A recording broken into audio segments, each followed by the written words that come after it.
And while those folks are working to dry out their homes, people who live near the Alafaya River are still waiting for the water to recede. Earlier this week, we showed you how neighbors were dealing with the flooded streets in Valrico. And 10 Tampa Bay's Angelicia Bruton headed out to River Drive to show us what the conditions look like for residents right now. River Drive is living up to its name. Flooding from the Alafaya River is spilling into David Wiggins' community. Usually if it's coming up, you get more time to deal with it, where this time it was pretty quick. The Alafaya River is right behind Wiggins' home. The animals have to come upstairs. As the water recedes, he gets ready for recovery efforts. Oh, it'll be days of picking stuff up, yeah. And I'll have to get all the stuff out of that property, and I'm probably gonna find some of their stuff I have to take back to them, like that kind of thing. Everything just goes. Wiggins says a few days ago, I would not have even been able to stand right here. He says this spot was covered with water.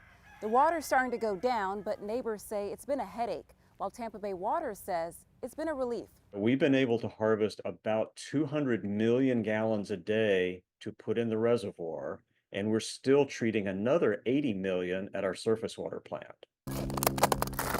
The reservoir's bottom was dry and sandy just a month ago. Now it's covered with water. So far, the storm has helped add an extra 1 billion gallons of water into it, but it's still not enough to fill it. The rivers will decrease flow after Hurricane Debbie is gone.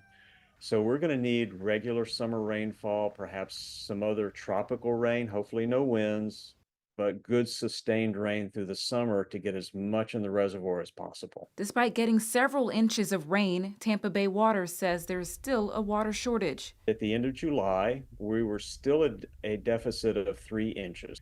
The rainfall we've received in August, it might take us out of that deficit by the end of the month if we continue to get regular rainfall for the month. We'll have to wait and see how the rest of August plays out. Angelicia Bruton, 10 Tampa Bay. Now, since December, Tampa has enacted a once-a-week watering restriction due to the extreme drought conditions. Now, earlier this month, city council members approved an ordinance permanently enacting that restriction for residential lawns.